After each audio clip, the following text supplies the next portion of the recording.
நேயர்களுக்கு வணக்கம். இன்று நம்மோடு இணைந்திருக்கக்கூடிய சிறப்பு விருந்தினர் அரசியல் விமர்சகர் டாக்டர் ஷர்மிளா அவர்கள். வாங்கள் அவரோடு உரையாடும். வணக்கம். வணக்கம் தோழர். மேம், இன்னைக்கு பார்த்தோம்னா தமிழ்நாட்டுடைய முதலமைச்சர் விஜய் அவர்கள் தொகுதி மறுசீரமைப்பு தொடர்பான ஒரு கூட்டத்திற்காக அனைத்து கட்சிகளோட எம்பிக்களுக்கு அழைப்பு விடுத்திருக்கிறாரு. இந்த கூட்டத்தை பொறுத்த வரையுமே அதிமுக, திமுக, பாமக உள்ளிட்ட பிரதான கட்சிகள் இந்த கூட்டத்தை புறக்கணிச்சிருக்காங்க. இப்படி பல கட்சிகள் இந்த கூட்டத்தை புறக்கணித்திருந்தாலும் டிஎம்கேவோட ஸ்டாண்ட் என்ன, அவர்கள் எதற்காக இந்த கூட்டத்தை புறக்கணிச்சாங்கன்றதுதான் இன்னைக்கு பேச்சு பொருளாக மாறி இருக்கு. எதற்காக இந்த கூட்டத்தை புறக்கணித்தார்கள் அதை பாக்குறதுக்கு முன்னாடி இந்த கூட்டத்திற்கு அழைப்பு விடுத்த விதமே பெரும்பாலும் விமர்சிக்கப்படுது. இது தாவேக அரசோட பிழையா, இல்ல அது ஒரு அரசியல் காரணங்கள் ஏதாவது இருக்கா?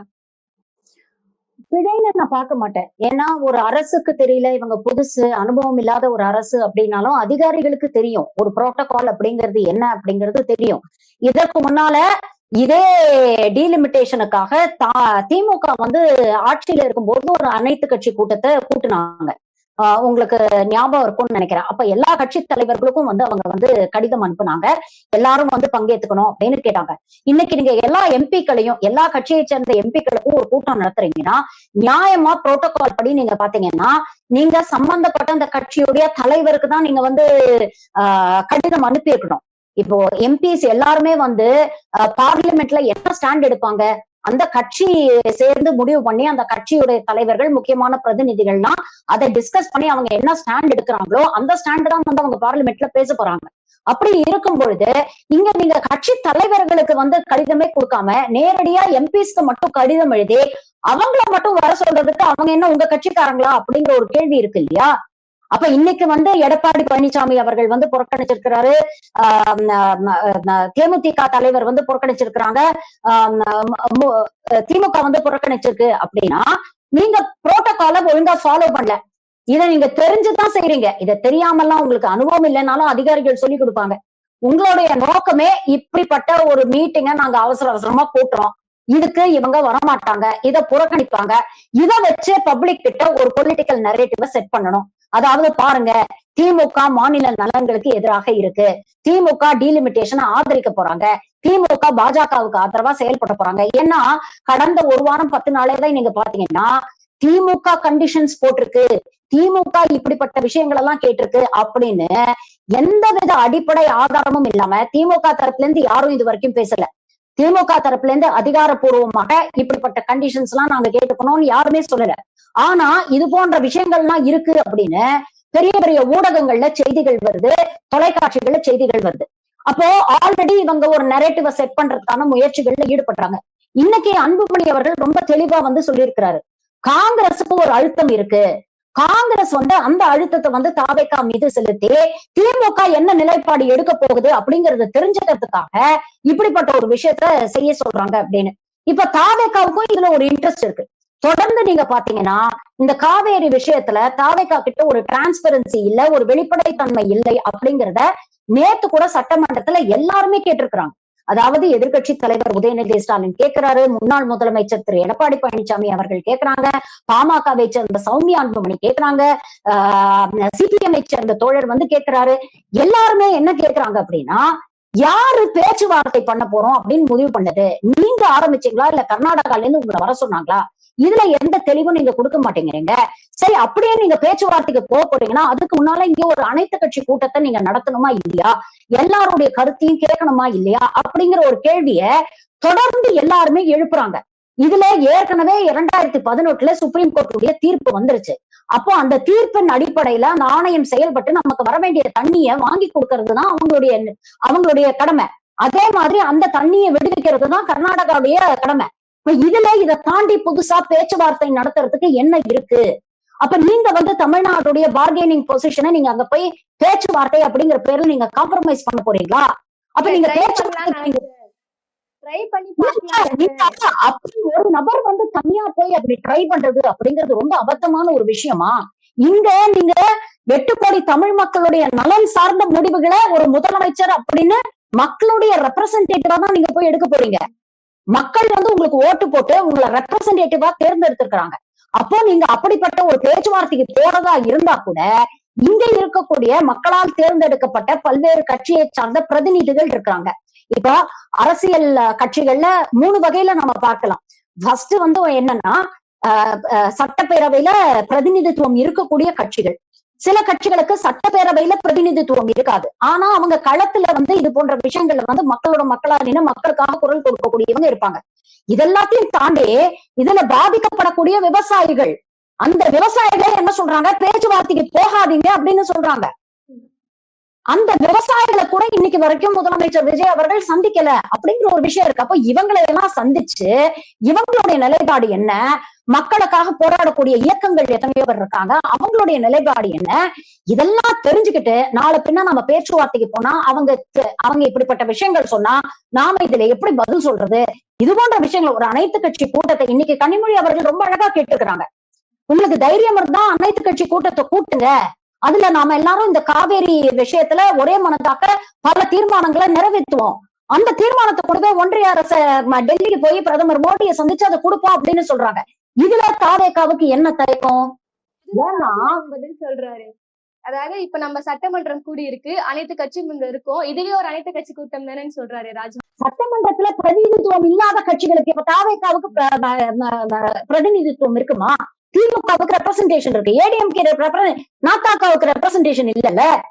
ஆனா அவங்களும் கணிசமான ஒரு வாக்கு வங்கி வச்சிருக்காங்கல்ல. அப்ப அவங்களுடைய நிலைப்பாடுன்னா அவங்களுடைய வாய்ஸ் என்ன அப்படிங்கறத கேட்கணும்ல.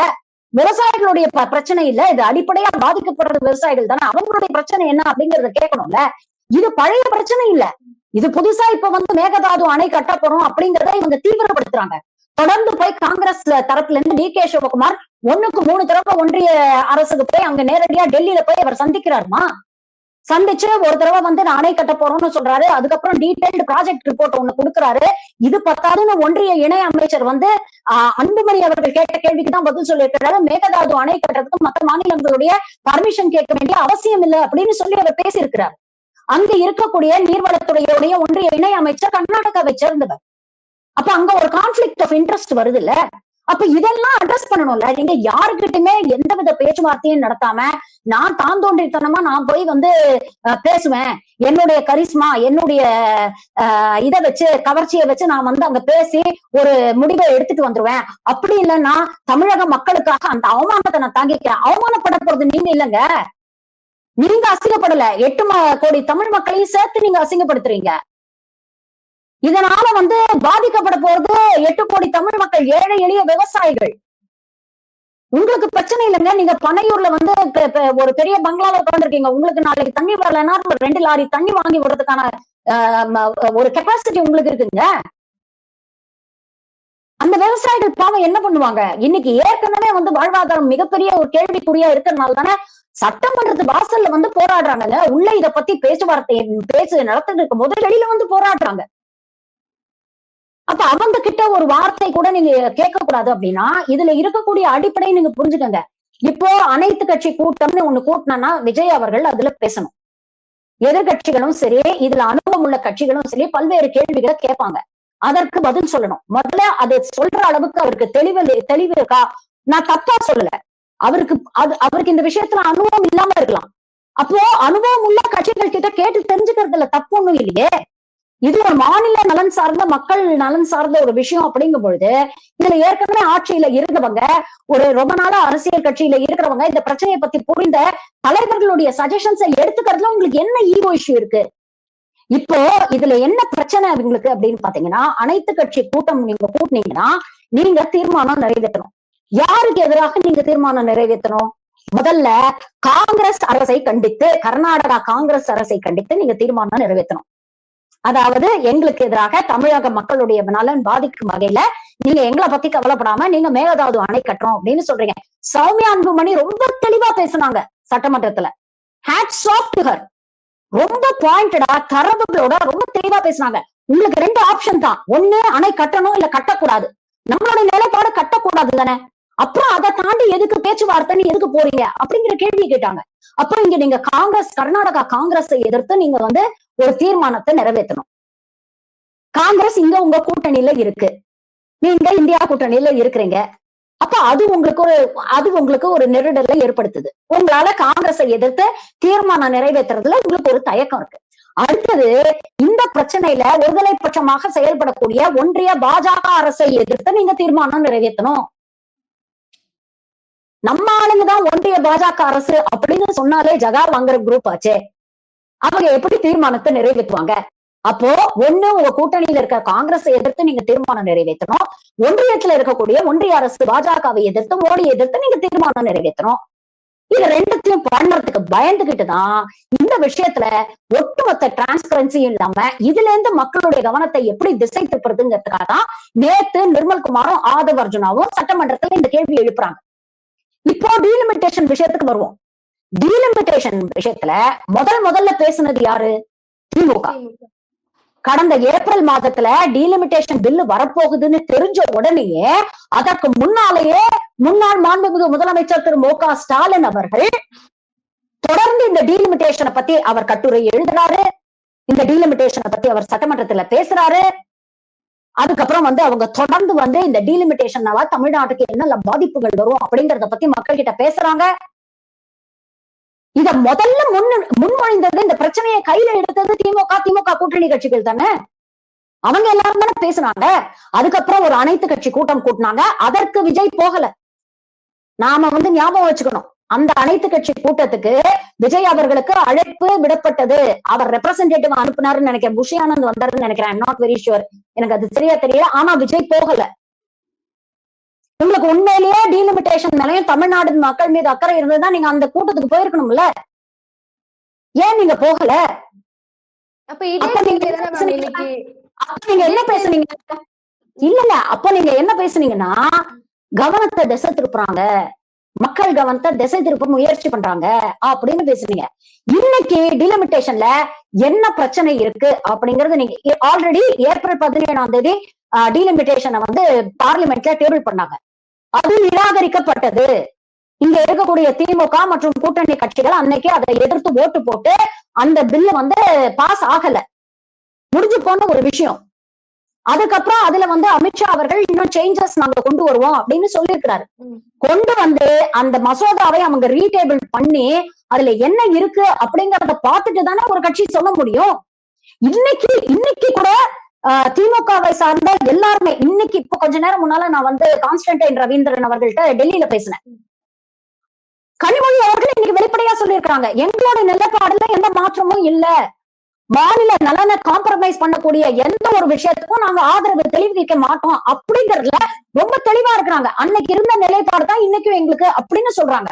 அப்ப ஊடகங்கள்ல வரக்கூடிய ஒரு சில செய்திகளை வச்சுக்கிட்டு நீங்க ஒரு டிராப்ப செட் பண்ணி திமுகவை அந்த டிராப்ல லாக் பண்ணணும் அப்படின்னு ஆதவ் அர்ஜுனா, நிர்மல்குமார் போன்றவங்க நினைக்கிறாங்க. அதைத்தானே சபாநாயகர் கேட்கிறாரு. ஊடகத்துல வந்த செய்திகளை வச்சு நீங்க எப்படி திமுக கிட்ட நீங்க எத்திப்பீங்களா மாட்டீங்களான்ற கேள்வியை நீங்க யாருங்க கேட்கறதுக்கு? அத அந்த கட்சி முடிவு பண்ண போகுது. அவங்களோட நிலைப்பாடு என்னன்னு அந்த கட்சி முடிவு பண்ண போகுது.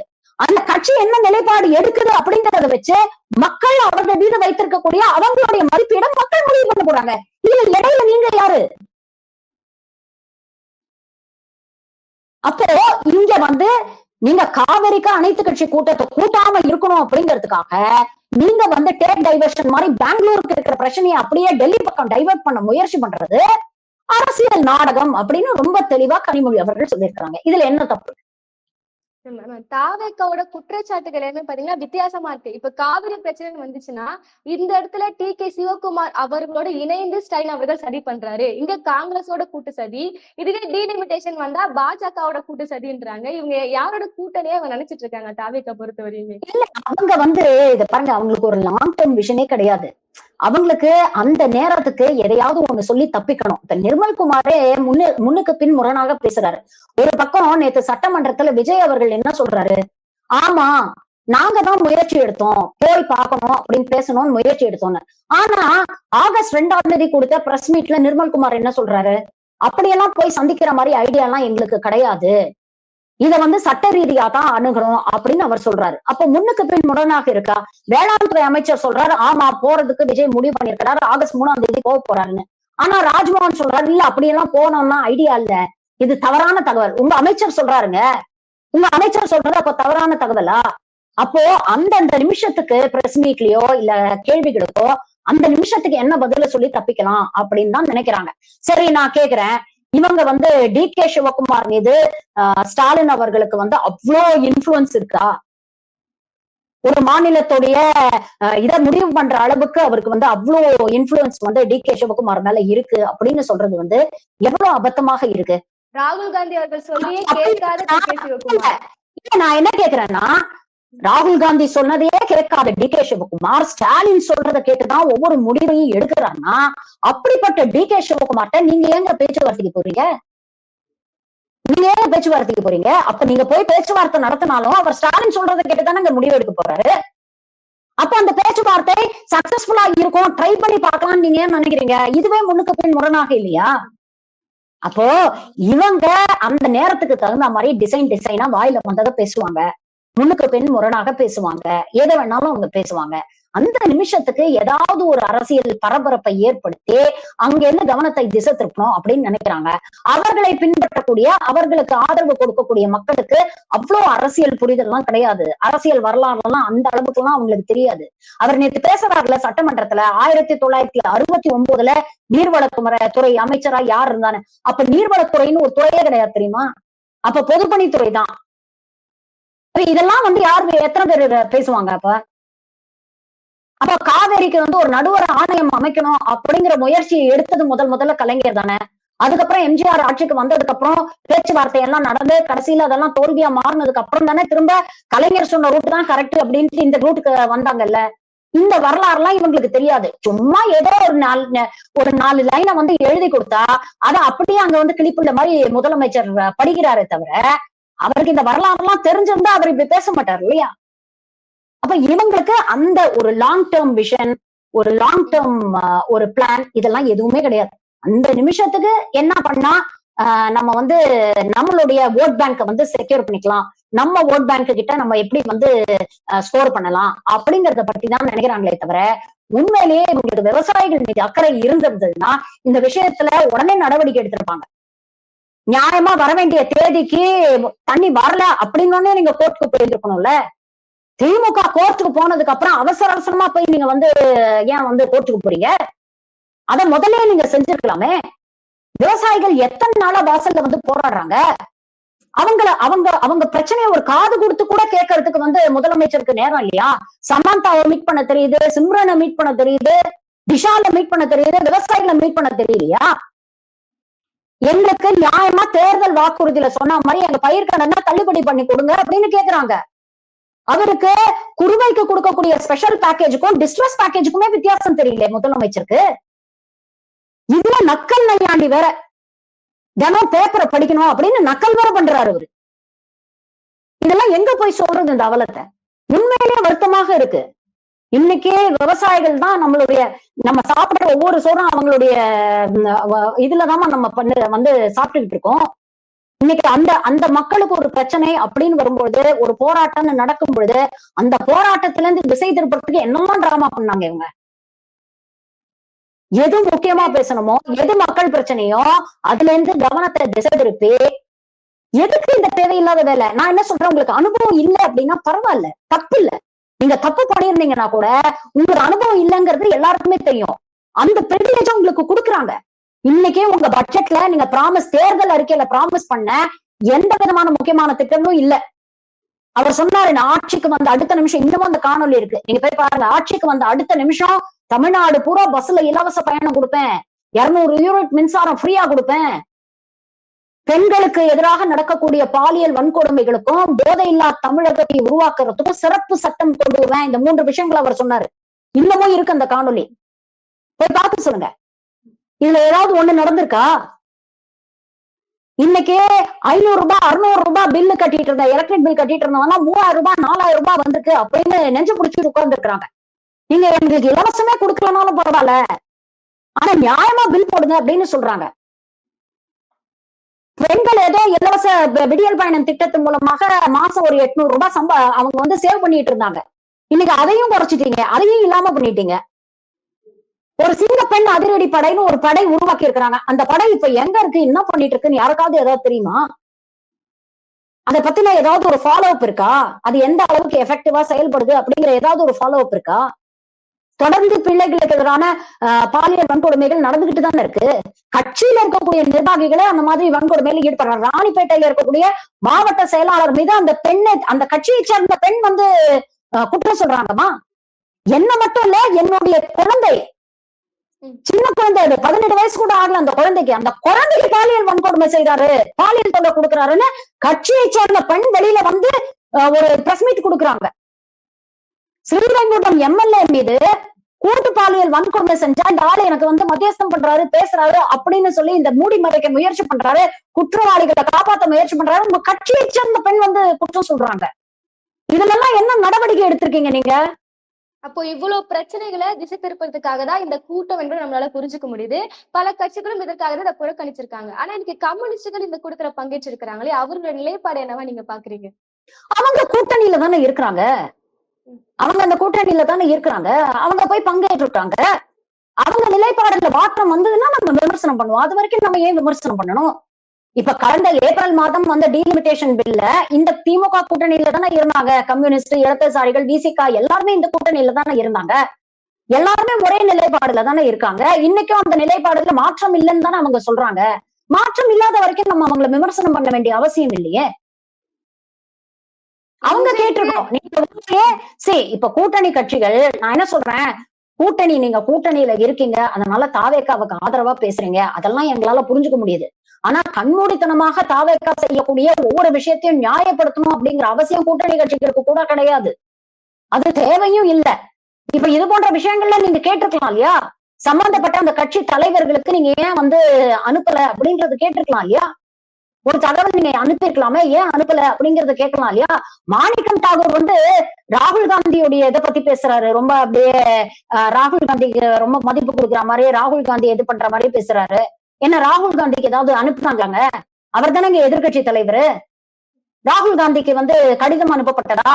இல்ல மல்லிகார்ஜுன் கார்கேக்கு கடிதம் அனுப்பப்பட்டதா? அவன் மாணிக்கம் தாகூர் அவருடைய கட்சி மேலிடத்தெல்லாம் மதிக்கலன்னா கூட அவருக்கு கவலை இல்லை. அவருடைய அரசியல் ஆதாயத்துக்காக மாணிக்கம் தாகூர் வருவாரு. எல்லாரும் அப்படி வந்துருவாங்களா? எல்லாரும் அவங்க அந்த கட்சி தலைமைக்கு வந்து மரியாதை கொடுக்கக்கூடிய நபர்கள் எப்படிங்க வருவாங்க? இறுதியாக ஒரே ஒரு கேள்வி மேம். நாளைக்கே இந்த டீலிமிட்டேஷன் பில்ல வந்து பாஸ் பண்ணி ஆகணும்னு சொல்லி பாஜக தீவிரம் காட்டினாங்கன்னா, ஒண்ணு திமுக அரசு வெளிநடப்பு செய்யும், இல்ல ஆதரிக்கும்ன்றது தாவேக அரசோட குற்றச்சாட்டு. இறுதியா இதை பத்தி நீங்க என்ன ஒரு விஷயம் சொல்ல வரீங்க? முதல்ல பில்லு வரட்டுமா? இந்த புலி வருது அப்படிங்கறத பூச்சாண்டி காட்டுற வேலையெல்லாம் இங்க வேண்டாம். முதல்ல பில்லு வரட்டும். அந்த பில்லுல என்னென்ன திருத்தங்கள் செஞ்சு பாஜக வந்து அந்த பில்ல கொண்டு வராங்க அப்படிங்கிறது இருக்கட்டும். அதுக்கப்புறம் இந்த நிலைப்பாடுல திமுக ஏதாவது மாற்றம் கொண்டு வருதா அப்படிங்கறத நம்ம இன்னைக்கு இந்த நிமிஷம் வரைக்கும் திமுகல இருக்கிறவங்க எங்க நிலைப்பாடுல எந்த மாற்றமும் இல்ல, தமிழ்நாட்டை பாதிக்கக்கூடிய எந்த ஒரு விஷயமா இருந்தாலும் நாங்க அதை ஏத்துக்க மாட்டோம் அப்படின்னு தான் சொல்லியிருக்காங்க. இன்னொரு விஷயம் நான் சொல்றேன். திமுக தலைவர் திரு மு.க. ஸ்டாலின் அவர்களுடைய தொடர்ந்து டீலிமிட்டேஷன் சம்பந்தப்பட்ட அறிக்கைகளை நீங்க எடுத்து படிக்கிறீங்கன்னா அதுல அவர் ரொம்ப தெளிவா சில முக்கியமான விஷயங்களை ரொம்ப தெளிவா சொல்றாரு. அதாவது சென்சஸ் அடிப்படையில, அதுவும் கடைசியா எடுக்கக்கூடிய சென்சஸ் அடிப்படையில இதை செய்யவே கூடாது. ஏன்னா இது தமிழ்நாட்டுக்கு மட்டும் இல்ல, தென் மாநிலங்களுக்கே மிகப்பெரிய பாதிப்பை ஏற்படுத்தும். எதுவாக இருந்தாலும் அது 1971 சென்சஸின் அடிப்படையில தான் இருக்கணும். அப்படி செய்ய முடியலன்னா அடுத்த 25 வருஷம் இதை ஃப்ரீஸ் பண்ணுங்க அப்படின்னு சொல்றாரு அவரு. அதெல்லாம் இவங்க படிச்சு பார்த்திருந்தாங்கன்னா இப்படி பேச மாட்டாங்க முரணா. அதுக்காகத்தான் ஒரு கமிஷனை போட்டு அவங்க வந்து இதெல்லாத்தையும் வந்து ஆராய்ச்சி பண்ணி மாநில உரிமைகள்னா என்ன, மாநில சுயாட்சி என்ன, மாநில உரிமைகளை வந்து எங்க விட்டு கொடுக்க கூடாது, அதெல்லாம் கொஞ்சம் தயவு செஞ்சு தாவேக ஆளுங்களை படிச்சு பார்க்க சொல்லுங்க. அப்பதான் வந்து உண்மையிலேயே இருக்கக்கூடிய நிலை என்ன அப்படிங்கறது புரியும். உங்களுக்கு வந்து உங்களுக்கு வசதினா காங்கிரஸும் திமுகவும் ரகசிய கூட்டணியில இருக்கு, டி.கே. சிவகுமார் ஸ்டாலின் சொல்றதான் கேட்கிறாரு அப்படின்னு சொல்லுவீங்க. உங்களுக்கு வசதினா பிஜேபியும் திமுகவும் ரகசிய கூட்டணியில இருக்கு, மோடி சொல்றதான் ஸ்டாலின் கேட்பாரு அப்படின்னு சொல்றீங்க. உங்களுக்கு தகுந்த மாதிரி பச்சாண்டி மாதிரி டிசைனா நீங்க வேணா நடத்த மாத்திக்கலாம். ஆனா எல்லாரும் அப்படி இருக்க மாட்டாங்க. இந்த ஒட்டுமொத்த விஷயத்துல நான் பாக்குறது என்ன அப்படின்னு பாத்தீங்கன்னா, தாவேகா காங்கிரஸ விமர்சிக்க தயங்குது கர்நாடகா இஷ்யூல. அப்போ காங்கிரஸ காப்பாத்தணும் அப்படிங்கிறதுக்காக திமுக மேல பழிய போடுறாங்க. கலைஞர் விட்டு கொடுத்துட்டாரு, கலைஞர் அணை கட்ட அனுமதிச்சாரு, அரசியல் பண்ண மாட்டோம்னு சொல்லிட்டு அடுத்த வரியே கலைஞர் குற்றம் சொல்றாரு முதலமைச்சர். அப்போ தாவேகா காங்கிரஸை விட்டு கொடுக்க கூடாதுங்கிறதுக்காக திமுக மேல பழிய போடுறாங்க.